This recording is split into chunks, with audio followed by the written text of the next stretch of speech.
Brought to you by Dale Carnegie of Orange County, this is the 411 on Leadership podcast, where we discuss common sense leadership practices with executives in Southern California to transform you into the leader people want to follow.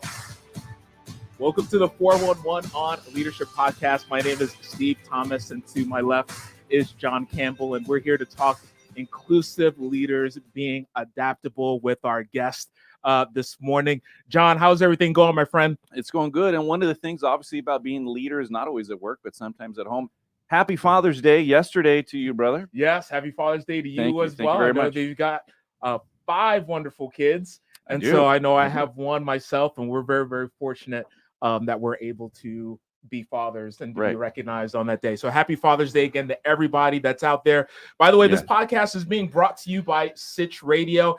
If you are looking into starting a podcast, go ahead and talk to our producer, Brian, at sitchradio.com. He'll be there to set you up if you're looking to starting your very own podcast. So excited about the guests that we have this morning. And so, Absolutely. John, who do we have with us on the podcast this morning? Well, I want to tell you a little bit as we look at inclusive leadership and what does that look like to you as a leader and some of those key areas that we've identified, and one of those being adaptability. We're in an environment where things are changing rapidly. There's disruptors happening from time to time. How do you as a leader adapt, change, and be flexible with things that are taking place in the environment? And so today we are privileged to have Ezra Leyton with us. And Ezra is the managing partner of MARQUIS Capital Management, head of commercial real estate for MARQUIS Signature Properties, both located in Newport Beach. He directs and manages a multi-million-dollar high-yield real estate debt fund, commercial developments in Orange and Los Angeles counties, and oversees the Capital Advisory Division. With more than 15 years of real estate and portfolio management experience, Ezra Leyton has successfully managed teams of real estate agents and asset managers servicing multi-billion-dollar portfolios of residential and commercial real estate properties. His previous clients include Goldman Sachs, Credit Suisse, UBS, Angelo, Pretium Partners, Citi, Nationstar, and Wells Fargo. Ezra, welcome to the show with us this morning. Thank you, gentlemen. Thank you for inviting me. Glad to have you. I mean, we really appreciate you and taking the time to join us and talk a little bit about leadership. And we know that this has been a big thing that you've been working through and leading through the organization. Yes. So we'd love to hear about, your leadership journey to this point. So tell us a little bit more about Ezra Leyton as we go and begin this conversation about leadership. What's been your journey like? Oh, thank you so much. Well, it has been one of tremendous growth, significant challenges, and overcoming those challenges and learning to adapt. And, success is different for everybody. So when you were to ask me about what is success, that may mean one thing to me and another thing to you. And I find, the satisfaction in how best can I watch not only, my clients grow, but also my partners and associates. I think for me, that's true success, is seeing individual growth. And I see that a lot. And I grow as a result of their growth. So moving, in the last 20 years, I started out initially in the mortgage industry, had an opportunity to transition over into what they call the default space, which are distressed assets, ones that are non-performing. I did that for about 13, 14 years, which with some of the companies you mentioned that some people may know. And then I had an opportunity to transition again into luxury residential real estate, which I found quite satisfying. It's a much different game than distressed assets for sure. Mm-hmm. And then ultimately, my calling came to commercial real estate. And I really enjoy what I do. I have a passion for it. And I think that's probably the main thing is, I've heard it said that you never work a day in your life if you love what you do. And I really enjoy what I do, and seeing other people grow as a result of that, really gives me a lot of pleasure. So I enjoy that very much. Fantastic. Thank you for that. So you talked a little bit about is really investing and seeing other people grow has been a big key to that. Yes. And what do you think has been the most impactful lesson that you've learned in these years of growing into leadership? Well, I think when it comes to just people in general and it's probably the most challenging thing for us to do, is to listen. We love to talk, don't we? Everybody loves to talk. I mean, I want to share podcast. Yes, I know. So we all want to share our ideas, our opinions, but I think the best way to grow and to be a true leader is to listen to people. I just finished a book on Napoleon Bonaparte, and they called him the 100,000 man.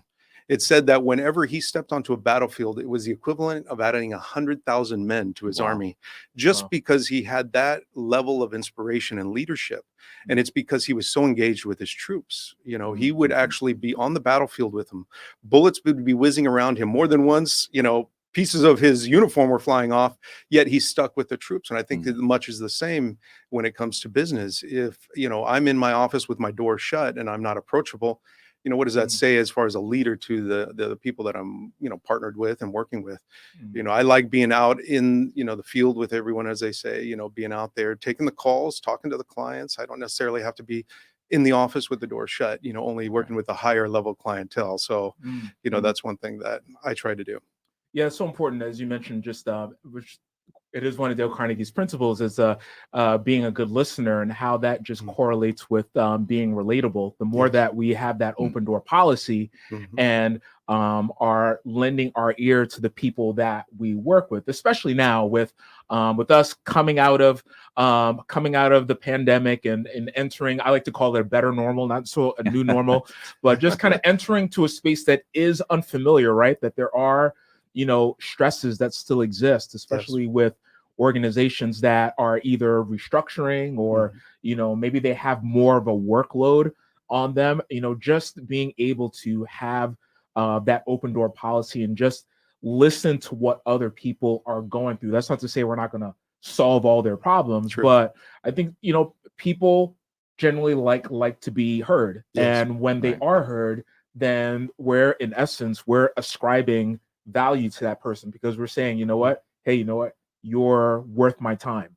You know, and that really just shows our relatability.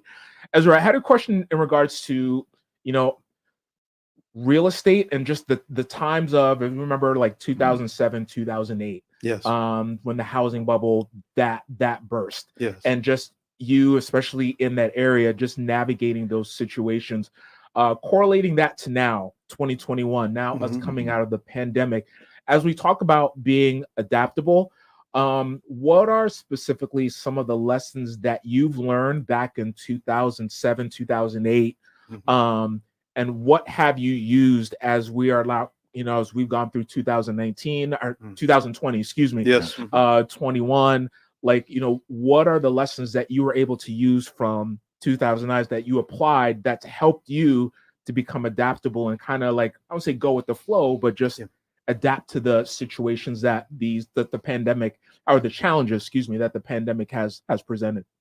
Well, the dynamics that, you know, the correlation between 2008, 2009 and where we're at today, they're quite different. There's some similarities, as we might see, but I would say there's dramatic differences. 2008, 2009, most people were over leveraged. So they had no equity in their homes. They were borrowing up to 110 and in some cases 125% the value of their home. And that was across the United States. That was nationwide. So that wasn't just a select area or the metro areas or anything like that. You know, fast forward to where we are today, people have more equity in their homes than they ever had. Most people have 20 to 30% of equity in their homes. Complete difference. And the thing too is they're not borrowing against that. They're not leveraging heavily against that, which, you know, makes a major difference of affordability if they ever need to. I think what changes the dynamics is a lot of people aren't working. So that can create an issue of, are they going to be able to afford these homes down the road? So FHA loans right now have the highest default rate that they've ever had in the last 7 years. They're approaching close to 20%. A lot of things on the secondary market, which is where loans are bought and sold.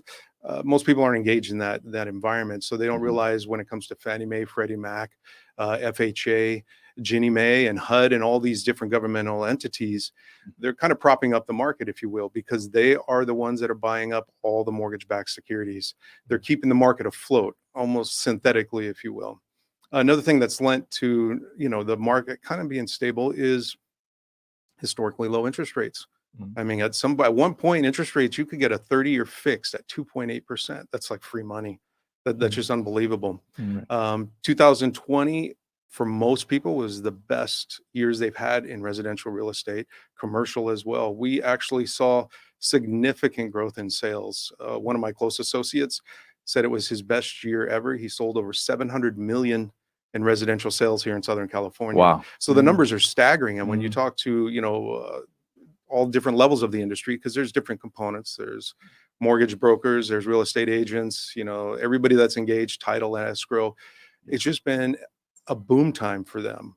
But we are seeing a dynamic change. We are going to see towards the end of this year, that's when the moratoriums end on these residential loans, and it'll be interesting to see where we go from there. And so it sounds like things are going to have to adjust and do some changing. Yes. So want to remind you again, this morning here on the 411 on Leadership, we have the privilege to have Ezra Leyton with us, the managing partner for Marquis Capital and the author of Trade Secrets. So if you haven't had a chance, where can someone get a copy of this? It is on Amazon. If you'd like to go to Amazon, or if they're on LinkedIn, they can message me directly. I'd be more than happy to get with them on that. Fantastic. Nice. Fantastic. So Ezra, to drill down a little bit deeper, going back to the differences there, what leadership lessons have you learned from the 2008, 2009 crisis, and how has that helped you navigate now with your business going in the pandemic and now coming out of it?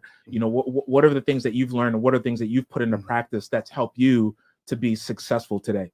Well, the key thing is adaptability. You have to move with the market and where the market goes. So at least in the commercial side of things, we've seen a major hit, of course, in hospitality, which is hotel and resorts.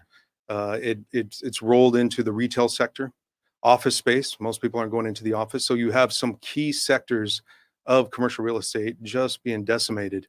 But then you have successes as well. Multifamily has seen tremendous growth.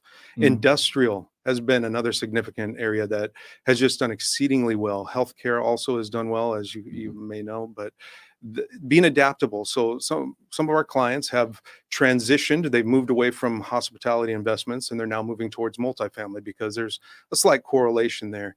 Another way too is some investors who've been sitting on the sideline.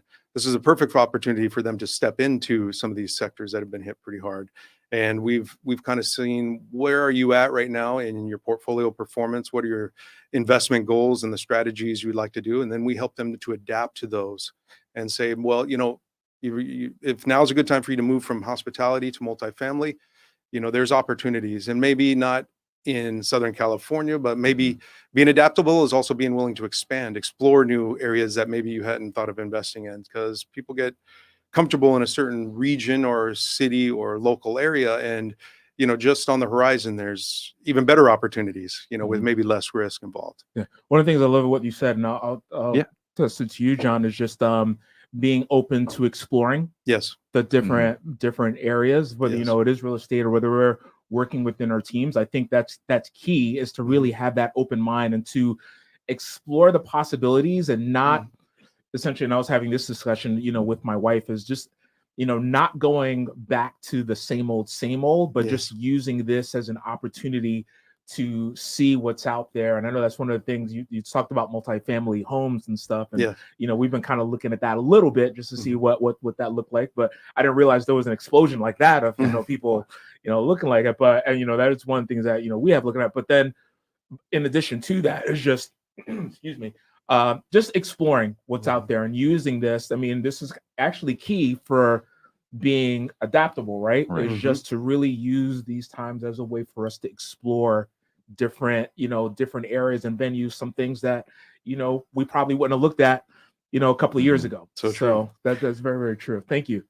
Well, and you had mentioned, as we were talking earlier, there's a lot of discussion about what does it look like from a management perspective of office space. Yes. And you rightly said there's no one size fits all. Certain industries, we need to have the full team back. And you had mentioned that earlier. And then some of them, it may be adaptable as a leader saying, well, what do we offer? How have you seen that play out? Well, from a leader standpoint, leaders have to have an expanded vision. Okay. They have to see or anticipate change.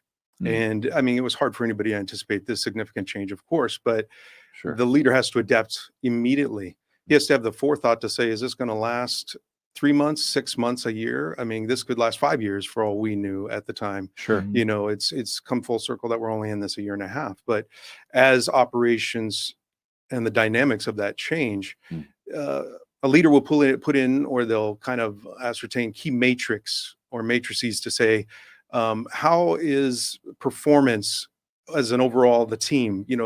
In many industries, they have different departments. or divisions. So you would have to say, how have those divisions and departments been able to adapt, whether working from home, still coming in? You know, some people do well.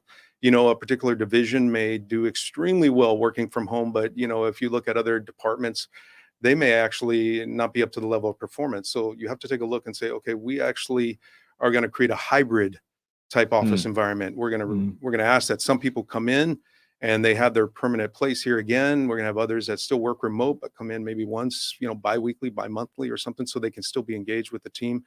There's something that is very intrinsic about being in with the team where you can synergize with other people in the office. That is so important. So I think to be 100% remote, you know, may have some detrimental effects on just how a team operates. But, you know, the future of office management has changed completely. Sure. Yeah.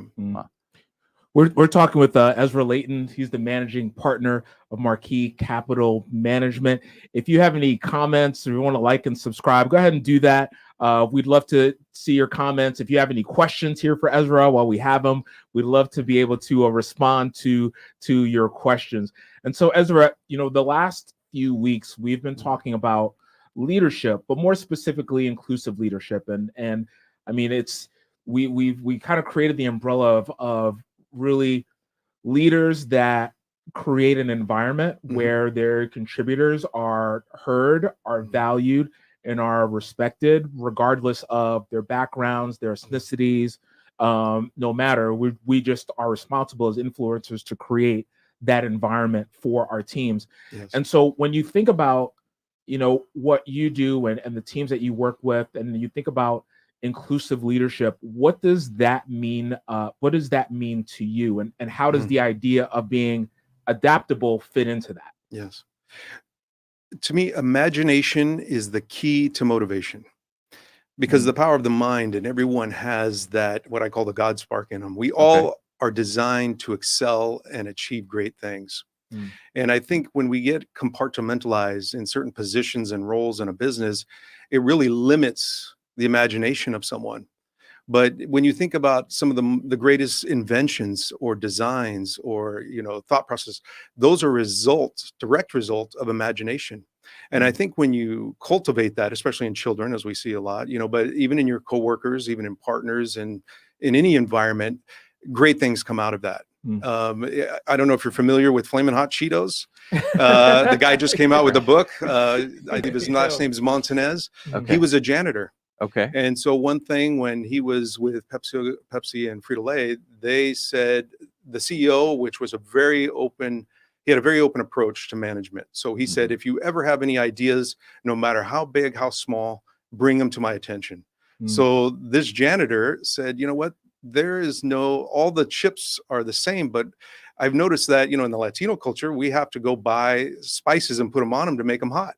Okay. So he came up with the idea to create spicy hot Cheetos, and then he stepped out of the hierarchy, and he actually called the CEO at the corporate headquarters. The janitor did, which surprised him dramatically. Sure. But as a result of that, the CEO goes, "I want to meet with him." Okay. And Flamin' Hot Cheetos were born. And I think that being adaptable and allowing people to, you know, share their imagination, their ideas, that inclusivity, no matter how big, how small, can actually lead to the growth of a company. You know, it reminds me of the quote, and we mentioned this before from Salesforce. They had a quote, and it says, employees who feel that their voice is heard are 4.6 times more likely to feel empowered to perform their best work. And so it even ties back to what you said earlier, Ezra, just creating that environment by first listening. Simple, not easy. Simple. But again, not easy. Just creating that environment and just taking that step to be intentional to first listen. And once we do that, I really think that just provides a foundation for that innovation, for that creativity, you know, and lo and behold, we have Flaming Hot Cheetos today. God's greatest invention. Wow. Okay, I hit it good with you. Not quite. That's funny. I had to tell my but it's from the CEO level to be willing to listen at that time to a janitor who had a fantastic idea. And a lot of times we as leaders think that, well, we got here because we have all the ideas. And we may have a lot of them, but not all of them. Well, and as a result of that, now Flamin' Hot Cheetos and the different variations of it put 40% to the bottom line of Pepsi and Frito-Lay. Wow. That is a significant revenue generator for them. And it's the simple things, the Post-it note, which most of us take for granted. That was discovered by accident. 3M they saw that as just a failed idea. Wow. But as a result of that, look at how much that has come into play and is now a staple in many offices. So even in any sector, whether it's sales, whether it's a particular industry, and maybe one that isn't necessarily product driven, but maybe service driven, I think it's so important to reach out to all the employees, and whether it's through a suggestion box or a brainstorming opportunities, no idea is too small. And even if you don't embrace the idea in that moment, you still, put it somewhere, because you never know in the future. Right. That may be the next biggest product, the next biggest service. And that happens quite often. We see people that said, if I had only taken that idea and put money behind it and seen where it could have gone, they'd be in a whole different lifestyle for sure. I'm certain. Well, and it's amazing that you mentioned that. And a lot of times we look at the suggestion box with some disdain. Yes. And the reason, because a lot of times we see leaders, they have it, either they never really pay attention to it, or they don't enact or do anything with that. And I like your idea. You said maybe it's brainstorming sessions. Maybe it's something where we can capture some of those ideas. I know I think Google, who actually gives its employees a certain allotted time in their work schedule and says, this is your creativity time.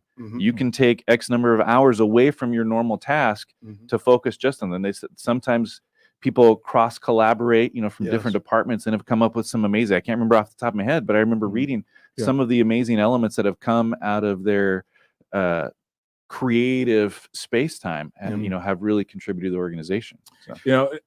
Go ahead. Well, I was going to say, the suggestion box, why many people look at it as a detriment, or why would I do that? I think it's because of the culture that's already been created in the environment. So if the suggestion box is looked at as that is where all the ideas, all the growth, all the acceleration and the money is made from the company, people will embrace the suggestion box. But if you have a culture built within there that people only complain when they go to the suggestion box, or it's not one where if I put even not necessarily complaints, but maybe, just issues within the company, if I put them there, are they listened to?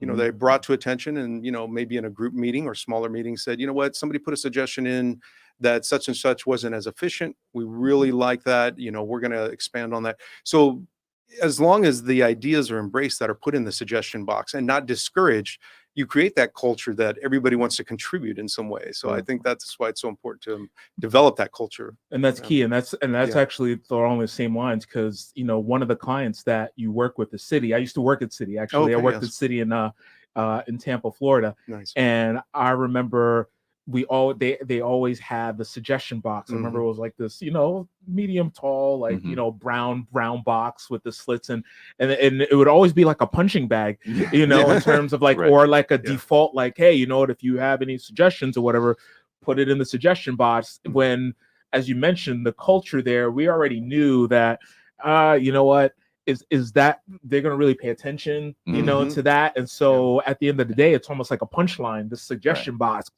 us using that. And so it's really taking that seriously for those that really want to create that change and really innovate and adapt with the times, is just really listening to those people that they work with. And it's not based, and it's not just obviously the ethnicity and the backgrounds, and, that's for sure. But you brought up something interesting too, is just the levels within the organization. You know what I mean? Like, if it wasn't for this janitor, we wouldn't have the invention of Flaming Hot Cheetos. And so that just introduced something where, or at least that opened up my mind a little bit, is, when we talk about being inclusive as influencers or leaders, is that we're also listening to people within varying levels of the organization. So, and that being an important part of that. We're talking with Ezra Leyton, who is the managing partner of MARQUIS Capital Management. We're talking Flaming Hot Cheetos, Post-its, and suggestion boxes. And so if you have any comments, if you want to like this content, please go ahead and do that. If you have any questions, please let us know. We'd love to see them. And so as we are winding down, I should say, this conversation, Ezra, looking at this next week and those leaders or influencers that are watching this live recording or even listening to this via podcast, what is that one practice that leaders and influencers can adopt this week, in order for them to be more adaptable as leaders who are inclusive? So two of the most powerful forces in human nature are affirmation and acknowledgement. People seek that out, children especially. Right. Oftentimes when you see, some of the issues that are going on in society, it's because people are trying to be affirmed. They're looking to be acknowledged. Look at me. And I think that's so important when it comes to any business. If you're looking for a business to succeed from a leadership standpoint, is to affirm your employees and acknowledge their importance in the business. So when it comes to on the real estate side, when we're starting any transaction, I love to start my emails with please and end them with thank you. That right there says a lot. Instead of being demanding, it's being, we're working together as a team. This is a dynamic partnership together. I think it's also so important as well to make sure that you acknowledge people at the end of a transaction. So when we close out a deal, it's not like I disappear. I acknowledge everyone that was part of that transaction from beginning to end, from the processor to title to escrow, saying, thank you so much. We couldn't have done this transaction without you. You were key to getting this deal closed. That affirmation and that acknowledgement goes so far in their personal growth and their individual success as well. So I think that's important. That keys in with something when we're talking about affirming your leader. You really touched on a major element of that is tying it to what they did and how that impacts the organization. Because we've all heard the "that boys" or "hey, good job," and after a while it gets old or it's kind of. But by tying it to what they're doing and how that impacts the organization, really gives some strength to that affirmation. So thank you for sharing that. We did have a comment come in. Someone says, if we knew the next $1 million idea was sitting in our own company, we'd go searching for it. This is the power of fostering an environment of empowerment and creativity within your teams and your workforce. And I think you identified. I agree completely. I think another thing too is with those encouragements, with the suggestion box, with the brainstorming, is to let people know that they'll be rewarded for something like that. If you come up with the next greatest idea, I'm going to offer you a percentage of sales. I'm going to give you a bonus as well on top of that. And I'm going to acknowledge you and give you a key role in the development of that because you had the imagination to develop that idea, because everything starts as an idea. Right. All the way from the bicycle to the iPhone, you name it. Everything started first as an idea, even this chair I'm sitting on. But it's the person that takes it to the next level.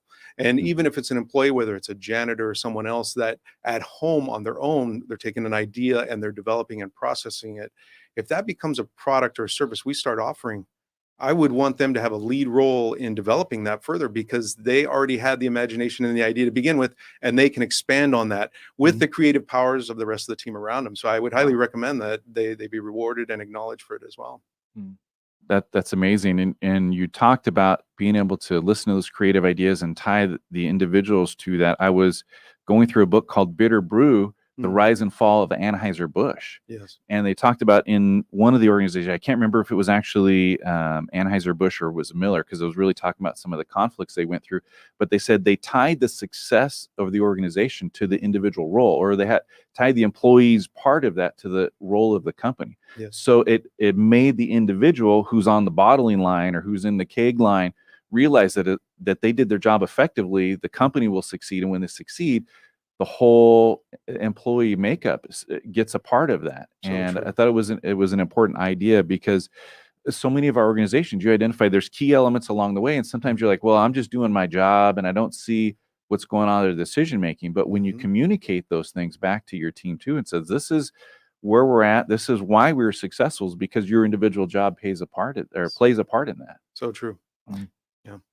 Ezra, thank you so much for joining us for this podcast. My pleasure. Thanks so much for sharing your wisdom and what's going on with what you and your team is doing within the real estate industry. And so we want to thank you for joining us. Where can our listeners connect with you online? Definitely. They can either go to our website, which is marquiscapitalmgmt.com.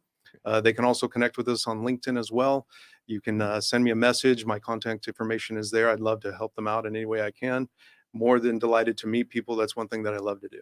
Awesome. Well, thank you so much. And we'll have the connections to that in the show notes. So if you're taking a look there, please make sure that you see that. Like, subscribe, leave comments. We'll follow up with you as we can. Reach out to Ezra. And then Steve, what else do you have anything, if somebody's looking as a leader, what are some of those other practical steps they can do? So feel free to visit us on our website, ocdalecarnegie.com, where you find a number of resources in the form of white papers and they're absolutely free, that will help you to be that leader that other people want to follow. We also have an upcoming webinar coming up, free webinar, dealing with how we can create a culture of enthusiasm within our remote teams. And then we work again with organizations to drill down deeper and really bring up their leadership base, especially as we exit this pandemic and get to the new normal. And then also want to highlight Ezra's book here, Trade Secrets: How to Buy and Sell Mortgage Loans in Today's Market. It is on Amazon. Is that correct? Yes. It is on Amazon. So feel free to get that. Should be in the show notes as well. And so we just want to take the opportunity to say thank you for joining us on this particular podcast. Again, as John mentioned, please subscribe to get more of this content. Have a wonderful week. And remember, managers light a fire under people, but leaders light a fire in people. Have a great week.